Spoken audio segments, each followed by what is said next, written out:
रामपुर गांव के आखिरी कोने पर एक छोटी सी टूटी झोपड़ी थी जिसमें केसू नाम का एक अनाथ लड़का रहता था। केसू के पास न तो धन था और न ही कोई अपना। वो दिन भर गांव वालों की गाय भैंसे चराता और बदले में उसे 2 वक्त की सूखी रोटी मिल जाती थी। हे भगवान, ये बारिश भी आज ही होनी थी। छत से पानी ऐसे टपक रहा है जैसे आसमान रो रहा हो। खाने को घर में एक दाना नहीं है और कल की रोटी भी चूहे कुतर गए। क्या मेरी पूरी जिंदगी इसी गरीबी में गुजर जाएगी? लोग कहते हैं कि मेहनत का फल मीठा होता है, पर मेरी मेहनत तो बस इन जानवरों के पीछे भागने में ही निकल जाती है। तभी बाहर से गांव के लालची मुखिया की आवाज आई। वो घोड़े पर सवार होकर केसू की झोपड़ी के पास आया था। ओए केसू, बाहर निकल आलसी लड़के। देख, मेरी सबसे कीमती गाय लाली जंगल की तरफ भाग गई है। अगर तू उसे शाम तक वापस नहीं लाया तो मैं तुझे गांव से बाहर निकाल दूंगा और तेरी ये झोपड़ी गिरवा दूंगा। जा, अभी निकल। पर मुखिया जी, इतनी तेज बारिश है और जंगल में जंगली जानवरों का डर है। मैं अकेला कैसे जाऊंगा? रात होने वाली है। क्या मैं सुबह जा सकता हूँ? चुप कर, अभी जा, वरना कल से तुझे कोई रोटी नहीं देगा। मुझे मेरी गाय चाहिए, चाहे तू उसे पाताल से ढूंढ कर ला। केसू मजबूरी में घने जंगल की ओर चल पड़ा। बिजली कड़क रही थी और उल्लुओं की डरावनी आवाजें गूंज रही थीं। चलते चलते केसू एक ऐसी जगह पहुंच गया जहां गांव का कोई भी इंसान जाने की हिम्मत नहीं करता था। लाली, ओ लाली, कहाँ गई तू? मुखिया जी तो मुझे मार डालेंगे। हे ईश्वर, मुझे रास्ता दिखाओ। ये रास्ता तो गुफा के अंदर जा रहा है। क्या लाली इसके अंदर गई है? मुझे डर लग रहा है, पर वापस गया तो भी मौत ही मिलेगी। केसू ने अपनी मशाल जलाई और धीरे धीरे गुफा के अंदर कदम रखा। गुफा के अंदर एक अजीब सी नीली रोशनी चमक रही थी। जैसे जैसे वो अंदर गया, उसे एक पुराने पत्थर के चबूतरे पर एक पीतल का पुराना घड़ा या मटका रखा हुआ दिखाई दिया। अरे, ये क्या है? इस पुरानी गुफा में ये सुंदर घड़ा क्या कर रहा है? इस पर तो अजीब से अक्षर लिखे हैं जो चमक रहे हैं। क्या ये कोई खजाना है? शायद इसे बेचकर मेरी गरीबी दूर हो जाए। जैसे ही केसू ने घड़े को छुआ, गुफा में एक गूंजती हुई आवाज सुनाई दी। केसू डर के मारे पीछे हट गया। डरो मत केसू, तुम्हारी ईमानदारी और दुख ने मुझे जगाया है। मैं कोई साधारण घड़ा नहीं हूँ, मैं इच्छा पूर्ति मटका हूँ। जो भी चीज तुम मुझ में डालोगे वो 100 गुना बढ़कर बाहर आएगी। पर याद रखना, लालच इंसान का सबसे बड़ा दुश्मन है। क्या आप बोल रहे हैं? क्या आप सच में जादुई हैं? अगर ऐसा है तो मुझे मेरी लाली गाय ढूंढने में मदद कीजिए। अचानक घड़े से एक रोशनी निकली और गुफा के एक कोने में लाली गाय सुरक्षित बैठी दिखाई दी। केसू खुशी से झूम उठा। उसने गाय को बाहर निकाला और साथ ही उस जादुई घड़े को भी कपड़े में लपेटकर अपने साथ ले आया। घर पहुंचकर के केसू ने सबसे पहले घड़े को आजमाने की सोची। उसके पास बस एक छोटी सी सूखी रोटी का टुकड़ा बचा था। अम्मा कहती थी कि चमत्कार होते हैं, आज देख ही लेता हूँ। अगर इस घड़े ने सच में मेरी रोटी बढ़ा दी तो मैं कभी भूखा नहीं सोऊंगा। जैसे ही केसू ने रोटी का टुकड़ा घड़े के अंदर डाला, घड़ा चमकने लगा। कुछ ही सेकंड में घड़े के ऊपर से एक एक करके ताजा और गर्म रोटियां बाहर गिरने लगी। एक रोटी से देखते ही देखते 100 रोटियां हो गईं। चमत्कार, ये तो सच में जादुई है। अब मैं और गांव के भूखे बच्चे कभी खाली पेट नहीं सोएंगे। शुक्रिया मेरे भगवान, अब मेरी तकदीर बदल जाएगी। केसू ने भरपेट खाना खाया और बाकी रोटियां पड़ोस के गरीब बच्चों में बांट दी। पर केसू को क्या पता था कि गांव की एक लालची नजर उसकी खिड़की से ये सब देख रही थी। मुखिया का नौकर रामू, जो गाय की खबर लेने आया था, उसने ये जादुई नजारा देख लिया था। वो तुरंत दौड़कर मुखिया के महल पहुंचा। मालिक, गजब हो गया। उस गरीब केसू के हाथ कोई जादुई चीज लगी है। उसने एक सूखी रोटी डाली और घड़े ने उसे 100 रोटियां दे दी। अगर वो घड़ा हमारे पास हो तो हम दुनिया के सबसे अमीर आदमी बन जाएंगे। क्या वो मामूली चरवाहा अब जादू करेगा? कल सुबह होने दे, मैं उस घड़े को छीन लूंगा। वो घड़ा मेरे महल की शोभा बढ़ाएगा, केसू की झोपड़ी की नहीं। तैयार हो जा रामू, कल सुबह केसू की शामत आने वाली है। केसू अपनी झोपड़ी में सुकून से सो रहा था, बेखबर कि उसके नए सुखों पर दुखों के बादल फिर से मंडराने वाले हैं। रात भर केसू चैन की नींद सोया था, लेकिन उसे क्या पता था कि सुबह का सूरज उसके लिए एक नई मुसीबत लेकर आएगा। लालची मुखिया अपनी फौज के साथ केसू के दरवाजे पर खड़ा था। ओए केसू, बाहर निकल। सुना है तूने जंगल से कोई चीज चुराई है। चोरी का माल छुपा कर बैठा है और सोचता है कि मुझे पता नहीं चलेगा। जल्दी बाहर आ, वरना तेरी इस झोपड़ी को आग लगा दूंगा। केसू घबरा कर बाहर निकला। उसके हाथ में वही जादुई मटका था जिसे उसने रात को एक साफ कपड़े में लपेट कर रखा था। मुखिया जी, आप सुबह सुबह ये क्या कह रहे हैं? मैंने कोई चोरी नहीं की है। ये मटका मुझे जंगल की एक गुफा में मिला है। ये ईश्वर का आशीर्वाद है, चोरी का माल नहीं। मैंने तो आपकी गाय भी सही सलामत वापस पहुंचा दी है। फिर आप मुझ पर ये झूठा इल्जाम क्यों लगा रहे हैं? मालिक, कल रात मैंने अपनी आंखों से देखा था कि कैसे एक रोटी से 100 रोटियां बन गई थीं। ये लड़का झूठ बोल रहा है। ये खजाना तो आपका होना चाहिए। अच्छा, तो ये बात है। केसू, तू इस गांव की जमीन पर रहता है, यहाँ की हवा में सांस लेता है और यहाँ के जंगल से लकड़ियाँ काटता है। इसलिए जंगल में मिलने वाली हर कीमती चीज पर पहला हक मेरा है। ये मटका मुझे दे दे, वरना जेल जाने के लिए तैयार हो जा। नहीं मुखिया जी, ऐसा मत कीजिए। ये मटका गरीबों की भूख मिटाने के लिए है। अगर ये आपके पास चला गया तो आप इसका गलत इस्तेमाल करेंगे। गुफा की उस आवाज ने कहा था कि लालच मत करना, वरना इसका अंजाम बुरा होगा। मुखिया जी, मेरी बात मानिए। चुप कर भिखारी, अब ये मटका मेरे महल की शान बढ़ाएगा। अब मुझे किसी से लगान वसूलने की जरूरत नहीं पड़ेगी। रामू, चल जल्दी, आज हम इस मटके से अपनी तिजोरी भरेंगे। मुखिया मटका लेकर अपने महल की ओर भाग गया। केसू वहीं मिट्टी में बैठकर रोने लगा। उसे डर था कि मुखिया का लालच कहीं पूरे गांव पर कोई आफत न ले आए। मुखिया बहुत उत्साहित था। उसने सोचा कि अगर रोटी डालने से रोटियां बढ़ सकती हैं, तो सोना डालने से सोना भी बढ़ेगा। देख रामू, आज तेरा मालिक दुनिया का सबसे अमीर आदमी बन जाएगा।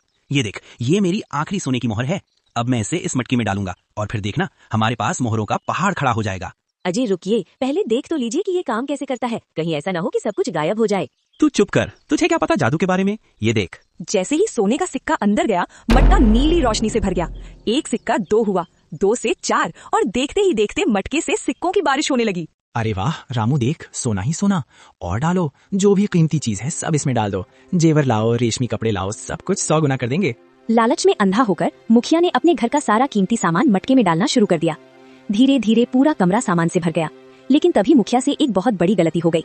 अरे ये क्या, बचाओ, मेरा पैर फिसल गया। रामू, मुझे बाहर निकाल। इससे पहले कि रामू कुछ कर पाता, मुखिया जादुई मटके के अंदर समा गया और मटके का जादू शुरू हो गया।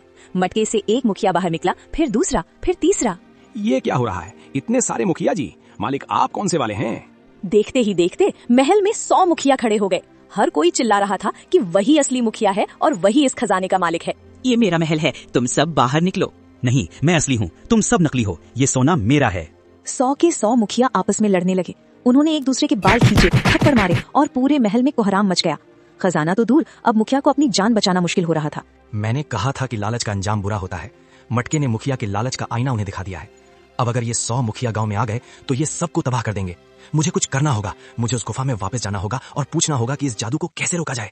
केसू फिर से उसी घने जंगल की ओर दौड़ा। उसे पता था कि केवल वही आवाज इस तबाही को रोक सकती है। हे जादुई शक्ति, मुझे माफ कर दीजिए। मैं उस मटके की रक्षा नहीं कर पाया। मुखिया ने उसे छीन लिया और अब गांव में अनर्थ हो रहा है। 100 लालची मुखिया आपस में लड़ रहे हैं। कृपा करके इस जादू को वापस ले लीजिए। मुझे वो मटका नहीं चाहिए। मैं अपनी गरीबी में ही खुश हूँ। बस मेरे गाँव को बचा लीजिए। केसू, तुमने अपनी परीक्षा दे दी है। तुमने अपने सुख के बजाय गांव की शांति मांगी। जादू को रोका जा सकता है, पर इसके लिए तुम्हें एक बहुत बड़ा त्याग करना होगा। क्या तुम तैयार हो? हाँ, मैं कुछ भी करने को तैयार हूँ। बताइए मुझे क्या करना होगा। तुम्हें उस मटके को तोड़ना होगा, लेकिन याद रखना, जैसे ही मटका टूटेगा तुम्हें मिला हुआ सारा सुख, वो रोटियां, वो उम्मीदें सब गायब हो जाएंगी और तुम फिर से वही गरीब केसू बन जाओगे। क्या तुम फिर से गरीबी स्वीकार करने को तैयार हो? हाँ, मुझे मंजूर है। मुझे दूसरों के दुख की कीमत पर सुख नहीं चाहिए। तभी गुफा से एक चमकती हुई जादुई लाठी केसू के हाथ में आ गई। केसू उसे लेकर महल की ओर भागा। रुक जाओ केशु, इस मटके को हाथ मत लगाना, ये हमारा है। केसू ने किसी की नहीं सुनी। उसने अपनी पूरी ताकत से जादुई लाठी मटके पर दे मारी। जैसे ही केसू ने जादुई लाठी से उस मटके को तोड़ा, एक जोरदार धमाका हुआ और पूरा महल तेज रोशनी से भर गया। कुछ पलों के लिए ऐसा लगा जैसे वक्त रुक गया हो। जब रोशनी कम हुई तो केसू ने देखा कि महल का सारा सोना, चांदी और कीमती सामान गायब हो चुका था और सबसे बड़ी बात, वो 100 नकली मुखिया भी हवा में धुएं की तरह उड़ गए थे। मेरा सिर, मैं कहाँ हूँ? वो सब कहाँ गए? मेरा सोना, मेरी मोहरें। केसू, तूने ये क्या किया? तूने मेरा सारा खजाना मिट्टी में मिला दिया। मुखिया जी, वो खजाना आपका था ही नहीं। वो लालच का जाल था जिसमें आप फंस चुके थे। अगर मैं ये मटका नहीं तोड़ता तो वो 100 मुखिया इस गांव को नरक बना देते। शुक्र मनाइए कि आप अकेले बचे हैं, वरना आपकी लालच ने आपको कहीं का नहीं छोड़ा था। महल की सारी सुख सुविधाएं गायब हो चुकी थीं। मुखिया अब फिर से एक साधारण इंसान बन गया था, बल्कि उसका अहंकार टूटने के कारण वो पहले से भी करीब महसूस कर रहा था। गांव वालों, मुझे माफ कर दो। मैंने अपनी शक्ति और पद का गलत इस्तेमाल किया। केसू ने आज मेरी जान भी बचाई और इस गांव को एक बड़ी तबाही से भी बचाया। मैं वादा करता हूँ कि आज के बाद मैं कभी किसी गरीब का हक नहीं मारूंगा। केसू, तेरी झोपड़ी भले ही टूटी है, पर तेरा दिल इस गांव में सबसे बड़ा है। केसू ने मुखिया को माफ कर दिया, पर जैसे ही वो अपनी झोपड़ी की तरफ बढ़ा, उसे जादुई आवाज की वो शर्त याद आई। मटका टूटने के बाद तुम फिर से वही गरीब केसू बन जाओगे। तो मैं फिर से वहीं आ गया जहाँ से शुरू किया था। पास में ना रोटी है और ना ही कोई जादुई मटका, पर आज मेरा मन बहुत हल्का है। मैंने दूसरों की भलाई के लिए अपना सुख त्यागा है और यही मेरा सबसे बड़ा धन है। लाली गाय सुरक्षित है और गांव में शांति है। मेरे लिए इतना ही काफी है। केसू चूल्हा जलाने के लिए सूखी लकड़ियां इकट्ठा करने लगा। वो फिर से अपनी पुरानी मेहनत वाली जिंदगी जीने के लिए तैयार था। अचानक केसू के सामने वही रहस्यमयी आवाज फिर से गूंजी, पर इस बार वो डरावनी नहीं बल्कि बहुत मधुर थी। केसू, तुमने साबित कर दिया कि निस्वार्थ सेवा और ईमानदारी से बड़ा कोई जादू नहीं है। तुमने अपनी परीक्षा के हर चरण को पार किया। जो मटका तुमने तोड़ा वो लालच की परीक्षा थी, और चूंकि तुमने उसे तोड़कर गांव को चुना, इसीलिए अब तुम्हें असली इनाम मिलेगा। नहीं दिव्य शक्ति, मुझे अब कोई जादुई मटका नहीं चाहिए। मैं अपनी मेहनत से कमाकर खाना चाहता हूँ। मैं तुम्हें मटका नहीं बल्कि एक वरदान दे रही हूँ। आज से तुम्हारी मेहनत का फल हमेशा 100 गुना होगा। तुम जिस खेत में बीज डालोगे वहाँ सबसे अच्छी फसल होगी। तुम जिस बीमार जानवर को छुओगे वो ठीक हो जाएगा। तुम्हारी ईमानदारी ही तुम्हारा सबसे बड़ा जादू बनेगी। समय बीता और केसू गांव का सबसे सम्मानित और खुशहाल किसान बन गया। उसके पास कोई जादुई मटका नहीं था, पर उसकी मेहनत में जादू था। उसने गांव के बीचों बीच एक बड़ा भोजनालय खुलवाया, जहां कोई भी गरीब भूखा नहीं सोता था। बच्चों, याद रखना कि जादू वस्तुओं में नहीं, हमारे इरादों में होता है। अगर हम ईमानदारी से मेहनत करें तो कुदरत खुद हमारे लिए जादुई रास्ते खोल देती है। लालच एक ऐसा मटका है जो कभी नहीं भरता, पर संतोष एक ऐसा खजाना है जो कभी खत्म नहीं होता। गांव का वो मुखिया अब केसू का सबसे अच्छा मित्र और सहायक बन गया था। रामपुर गांव अब खुशियों का गांव बन चुका था। केसू की जादुई कहानी ने सबको ये सिखा दिया कि इंसान की असली कीमत उसके धन से नहीं बल्कि उसके त्याग और चरित्र से होती है। लालच का अंत हमेशा बुरा होता है, जबकि ईमानदारी और दूसरों के प्रति दया का भाव इंसान की किस्मत को जादुई रूप से बदल सकता है।